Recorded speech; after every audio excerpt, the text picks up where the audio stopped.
Go ahead now and call our meeting to order. Oops, microphone on, sorry about that. Call our meeting to order and entertain a motion for the claims and the minutes. Second. Okay, got a motion and a second. All those in favor, aye? Aye. All right, Steve.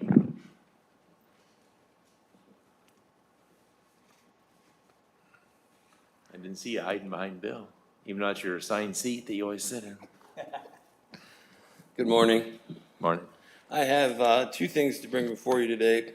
One is going to be for Bridge 139 engineering. And we went through the process of the LPA consultant selection, and we've selected USI to be the lead on this for engineering. And I'd like you to accept our contract and our selection that we went through the LPA process. Steve, is the funding for this, though, even the engineering is 80/20 match from the state as well? Yes, that's correct. Okay. I'd make a motion to approve the selection of USI for our Bridge 139 engineering. You have a motion? Second. And a second. Any questions? All those in favor, aye? Aye. And opposed? All right. The other thing that we have is that I have an amendment to the lease of the north stone pile, which is off of 1000 West. This current stone pile holds most of our chip and seal stone that we use in the north quadrant of the county. They've changed hands, so I would like to have amendment to the agreement to pay the Bontrager family $1,500 per year for the use of that land for our stone pile. I make a motion to accept his request. I'll second that. Any questions? All those in favor, aye? Aye. Aye. All right.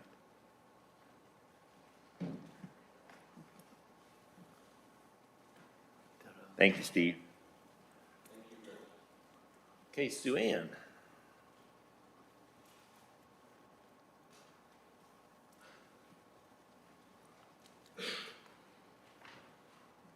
Good morning. I am here for a good thing.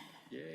The Association of Indiana Counties, along with the Nationwide Insurance Company, presents a scholarship, and we are fortunate enough in our county to have that person be us. Bill Holder's daughter, Talia. So if you guys would want to come on up, we have a presentation to make. I am here as the stand-in, as the second vice president for the Association of Indiana Counties that does so much for so many counties, because David Bodorf had a flat tire in Kokomo. He is now 70 minutes out, and so he will not get here before your meeting is done. So if we can get you folks What's up he on doing going stage. through Kokomo? That's my question. I Well, gotta talk with him. I'm sure he's on the bypass around Kokomo. I know. And I'm going to turn it over to Patrick with Nationwide for a few remarks. Okay. Awesome. Well, good morning, everybody. And again, my name is Patrick with Nationwide. We are proud to be the 457 deferred compensation provider for Kosciuszko County. We're also happy and proud to be to partner with the Association of Indiana Counties to do things like this scholarship here.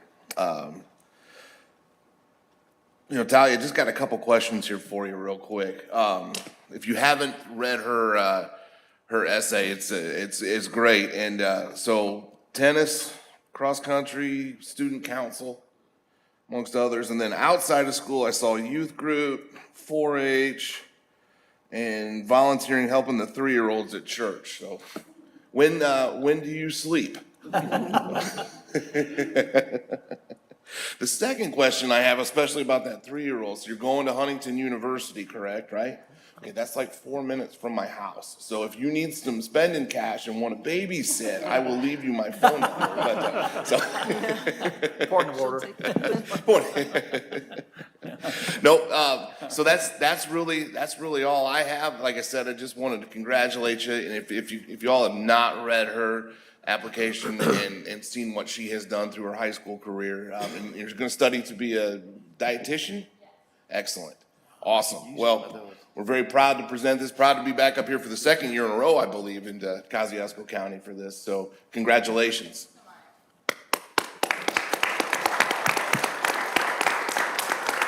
What's that, Sue Ann?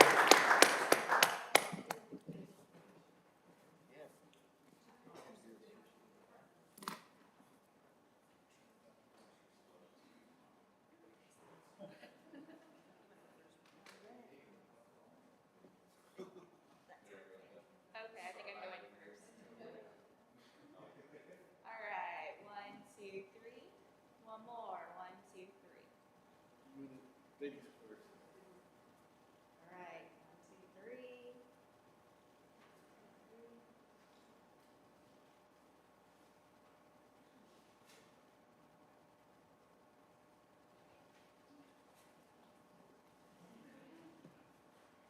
I'm not counting, that makes people paranoid.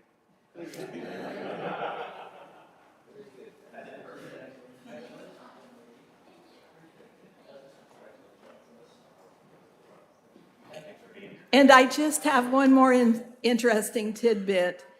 Talia has participated in the North Webster Kids Business Fair for several years, along with her sister, and I believe her brother had participated too.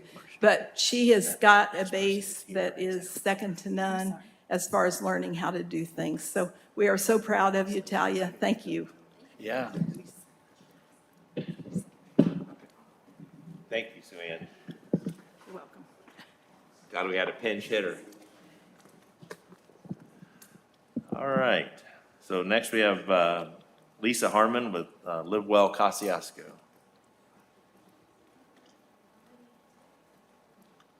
Good morning.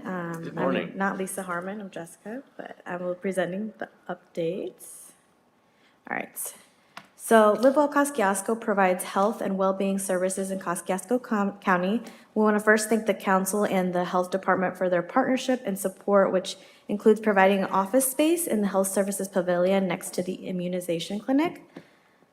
LiveWell has over 125 community volunteers who serve on 8 different committees. These committees include the Breathe Well Tobacco-Free Coalition, the Cancer and Chronic Disease Coalition, the Substance Misuse Workforce Recovery Committee, and the Healthy Community Initiative through the Indiana Wellness Council. This initiative consists of the Gallup 5 Pillars of Wellbeing: physical, social, financial, community, and career and purpose. LiveWell has also been an active partner in supporting the Hoosier Enduring Legacy Program with the Wellbeing Initiative included in the county's strategic investment plan. LiveWell provides Kosciuszko County on several statewide health coalitions, including the Hoosier Health and Wellness Alliance, the Cardiovascular Diabetes Coalition, the Indiana Joint Asthma Coalition, the Indiana Cancer Consortium, and the Healthy Community Initiatives. While we don't have enough time to provide updates on all our work, we'd like to share a few of our initiatives, one being our Healthy Community Initiative. It's an evidence-based collaboration process designed to help communities focus on implementing and sustaining a culture of health and well-being and spur of economic vitality. So the Wellness Council of Indiana compiled their best practices, tools, and resources from community and quality of life improvement programs from across the globe and designed the IHC initiative specifically for the Indiana communities. Okay, and so some of those programs being our career and purpose well-being. We're doing our Clock into Potential program that's actually starting on Saturday. It's designed for Kosciuszko residents who want to strengthen their career and purpose well-being. Participants attend workshops and meet with a mentor over a 3-month period to help them learn about themselves and set goals for their future. We still have a few spots left, and so if anybody's interested, we are welcoming new participants and mentors to the program. Our next initiative is from Community Wellbeing. It's the K County First Initiative. This is a way to show appreciation to our brave men and women who serve as first responders. We've partnered with Spoonful of Imagination, which allowed elementary school students to create thank you art. We displayed those on billboards last fall. And then with that, we have a continuing discount program for the first responders. They should have all received a discount card that can be used at participating organizations. Currently, we have about 18 businesses signed up, and they can sign up on our website. They get a decal as well, so just show. Okay.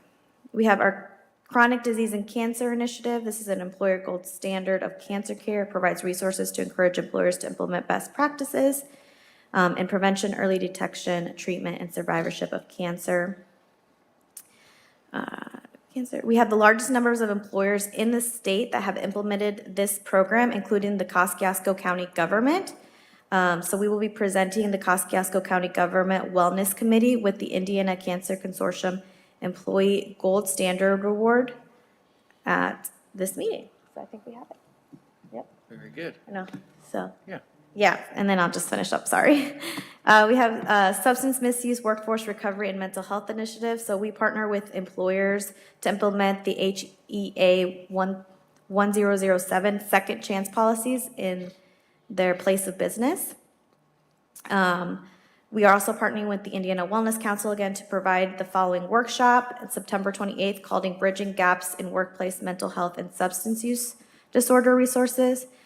We partner with this initiative, we partner with Bowen Center, Fellowship Missions, the K21 Health Foundation, City of Warsaw CARES Program to implement the Rural Communities Opioid Response Program in Kosciuszko. And then finally, we have our Breathe Well Tobacco Prevention and Cessation. Right now, we're working on an employer initiative. This encourages employers to provide their workers with tobacco cessation programs and implement a tobacco-free work site to protect their employees from secondhand smoke exposure. Ultimately, this improves the quality of life for our residents in Kosciuszko County. Currently, our survey shows that 35 employers have a comprehensive tobacco-free policy, and then 41 have a tobacco cessation program and/or provide benefits to their employers. And then lastly, the youth initiative, we're working with local school districts to implement nicotine prevention and intervention programs for the students in Kosciuszko County. These programs focus on educating our youth on the health consequences of vaping and smoking, and then we also provide them with resources to assist them in quitting if need be. Okay, that was it. Any questions? Sorry, that was a lot. You're busy people. Yeah. Lisa, thank you for your presentation. We're hoping to maybe get a photo with the award with the Yes. commissioners. Thank you.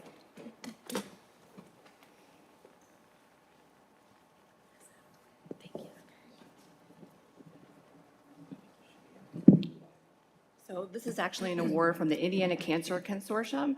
And so this is given to individual organizations who work on cancer prevention, early detection, treatment, and survivorship in the workshop. And so the Kosciuszko County Government Employee Wellness Committee has been working on that for the past year, and will continue to work on this initiative for the next year.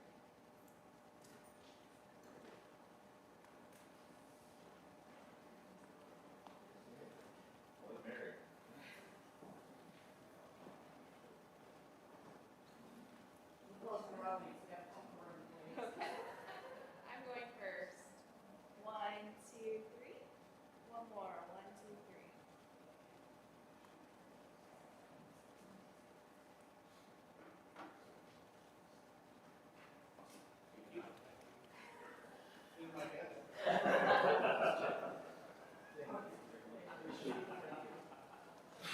I could resist. It's still not as good as the one Truex did on you, but we won't talk about that.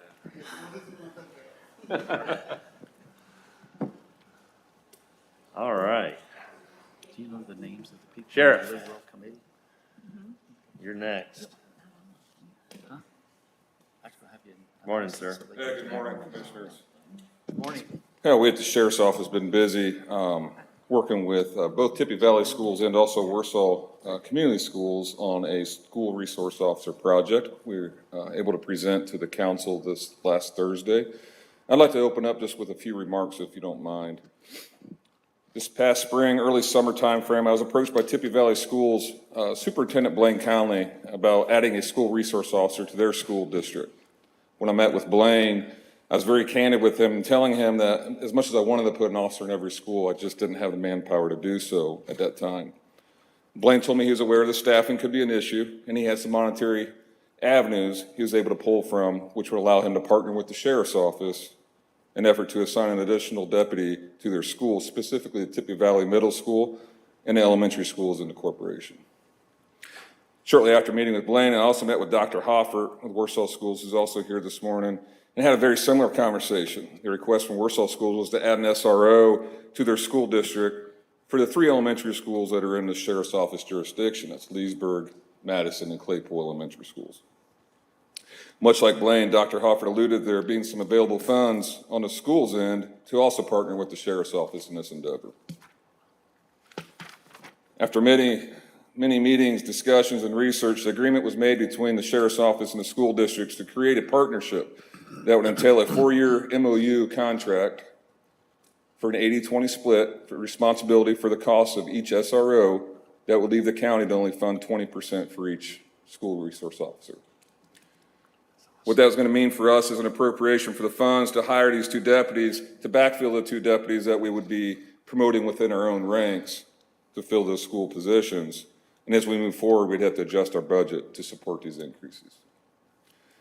We've analyzed the total costs associated with making these increases, and after looking at the wage, retirement, insurance, benefits, and the cost of a patrol vehicle, along with outfitting that vehicle, we are estimating the 80% portion that each school corporation would be responsible for to be a total of $110,081.97 for each year. And the 20% portion the county would be responsible for is $27,521.46 per each year for each deputy.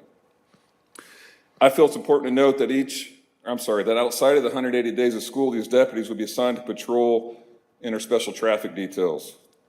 This would actually benefit our county as our busiest time in terms of calls for service and emergency runs, as well as kiddos are out of school during the summertime. I'll conclude with this. I couldn't be more excited about the potential opportunity to continue these partnerships with the school districts in our community, and a chance to advance our department's ability to be able to be a positive influence and have these great impacts on these kiddos as they go to school every day while keeping them as safe as possible. I will say, I'm going to call both superintendents up if they don't mind and just speak to why this is important to each of their respective schools. We were fortunate enough to get this approved through the council in terms of the appropriation. I understand that'd be as early as September that we'd be able to make that happen. This MOU that we'd like to enter, and Ed Ormsby has taken a look at it, would be effective October 1, if you choose to approve this. But go ahead and turn it over to each of these superintendents. Dr. Hopper. Hey, thank you Morning. so. Hey, good morning. Good morning. Good morning. Thank you so much for looking into this with us in this collaboration. Safety and security looks a lot different inside of schools than it looked just 20 years ago, 10 years ago, even 5 years ago. Currently in Warsaw Community Schools, we have 4 full-time SROs, and we have many rotating officers that go throughout our schools on a daily basis. The response time is probably our biggest concern that we have, and that's why we pinpointed these 3 schools with Leesburg, Madison, and Claypool, because those are the hardest for our officers to get to, and especially as we looked at our demographic studies of how quick officers could get out there, we realized that we needed a little bit more coverage. And so working with the sheriff, Chris and Doug, has been really a pleasure here over the last few months, getting to know them and their passion for our kids and safety of our kids.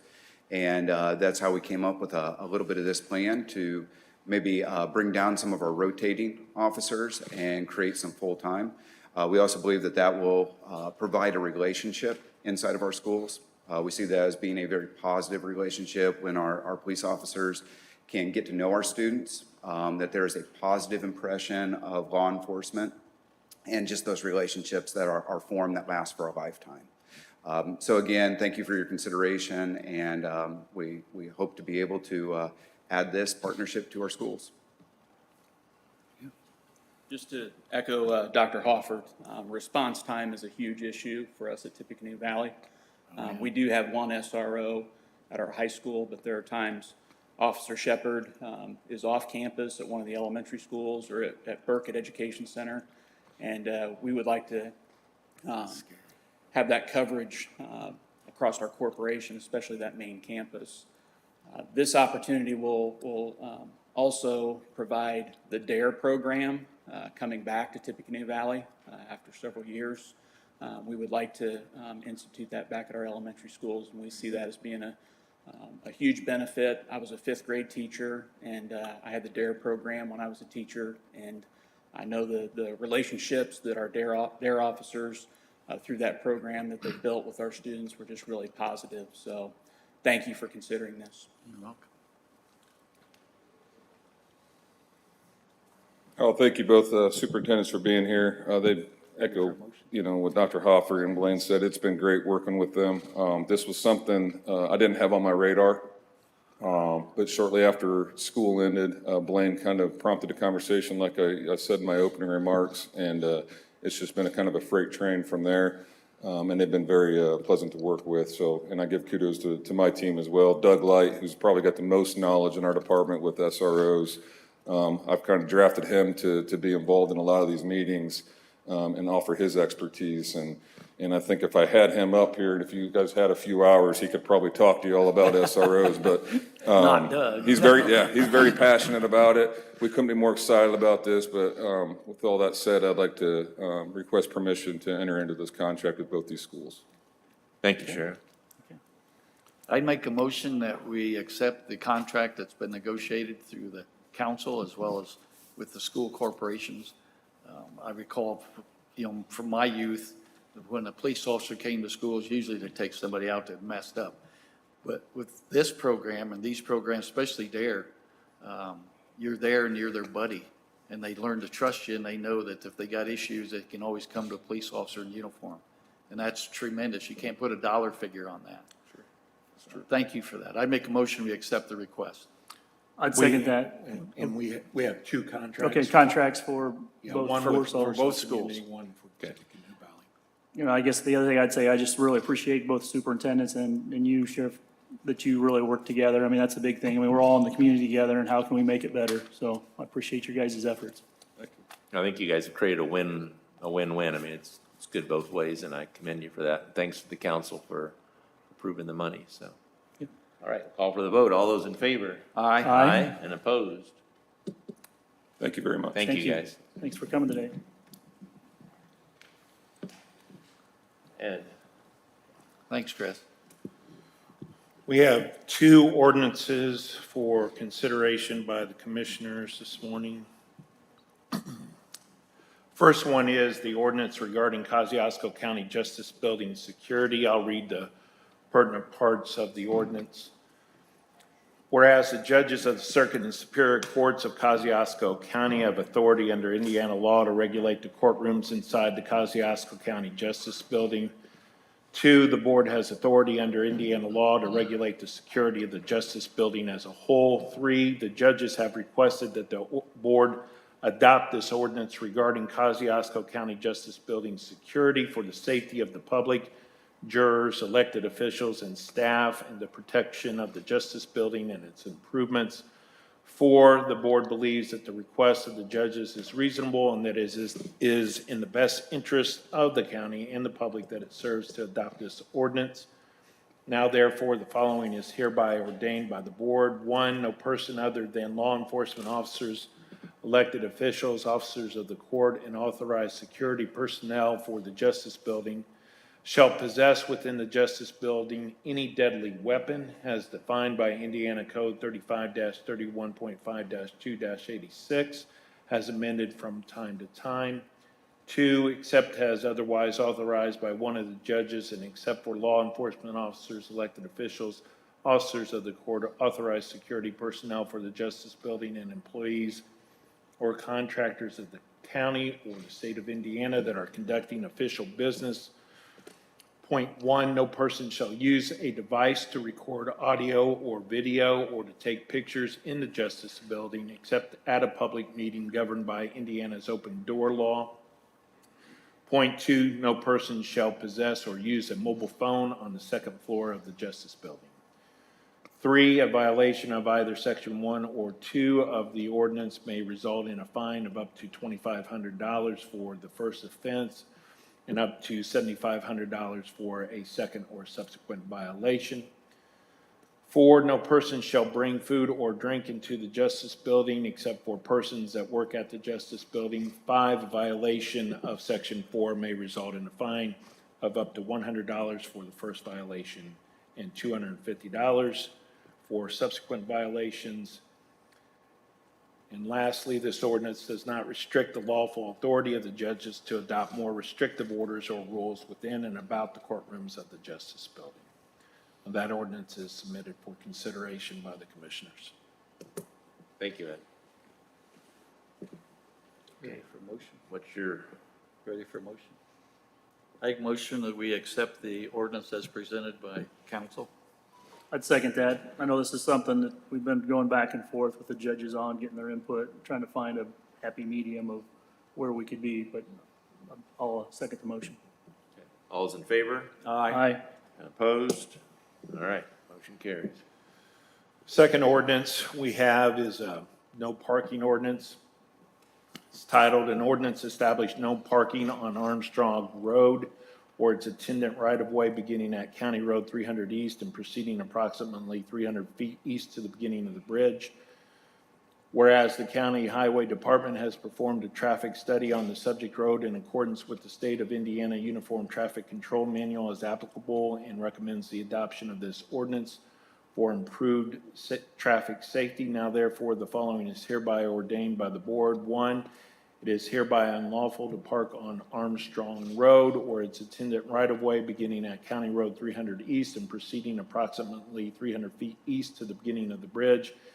And two, no parking signs may be installed by the county in accordance with this ordinance. That ordinance is submitted for consideration."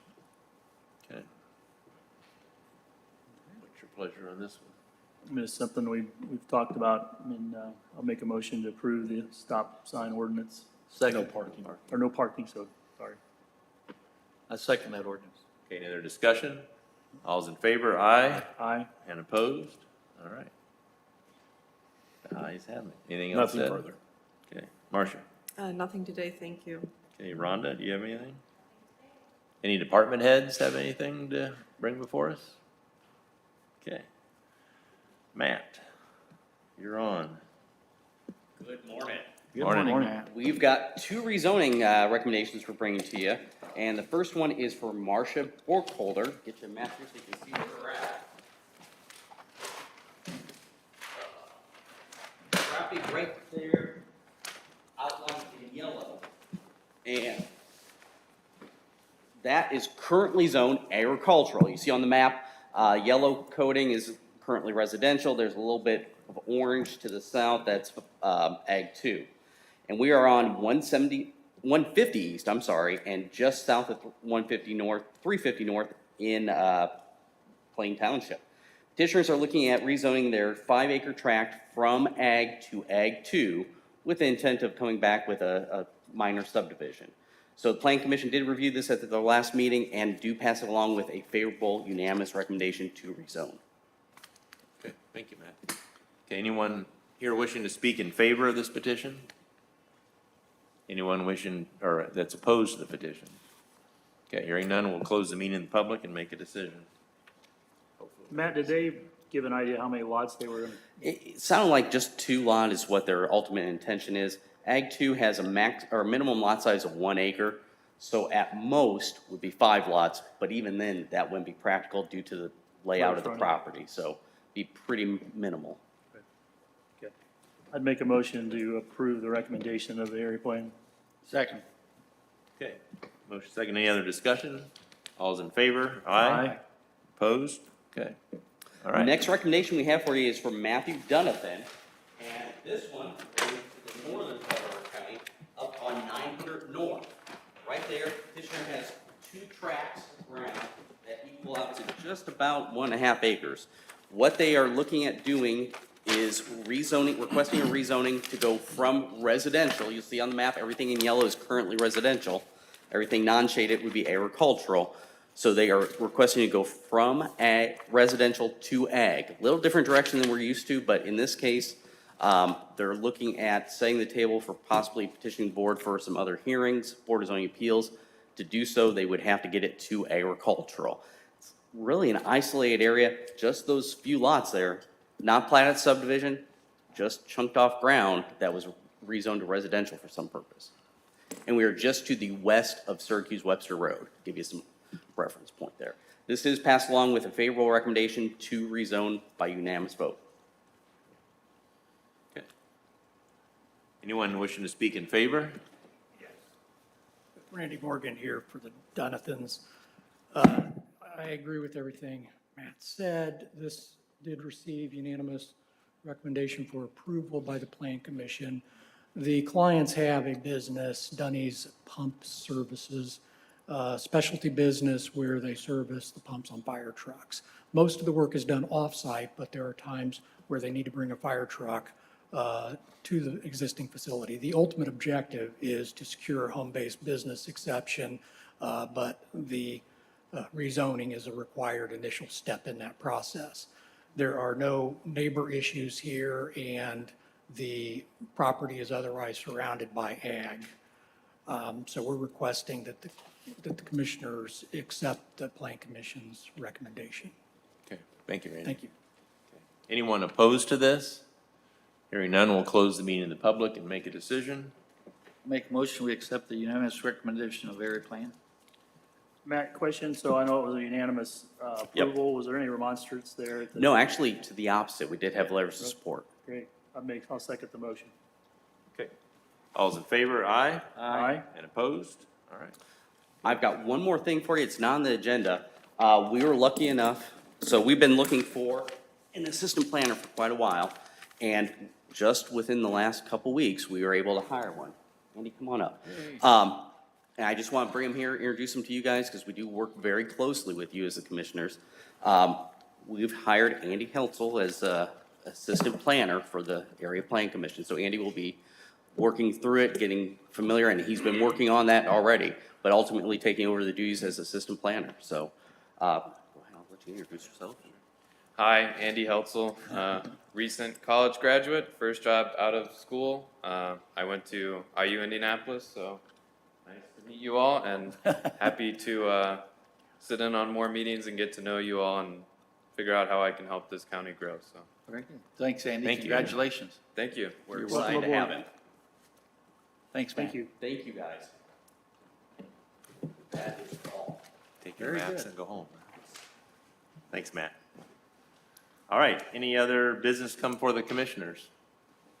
If not, we'll plan on being back here on Tuesday, August 29th.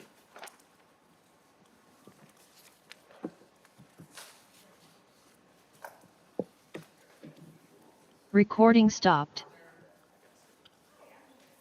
Yay. Sue Ann? I got it.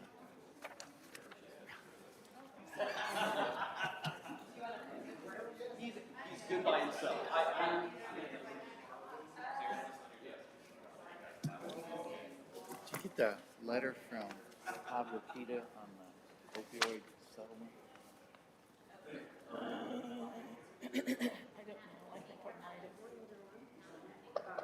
Oh, yes, yeah, the 45,000. Yeah. I watched the movie the other night. Rhonda had watched it. It has horrible, horrible language. It's called Painkiller.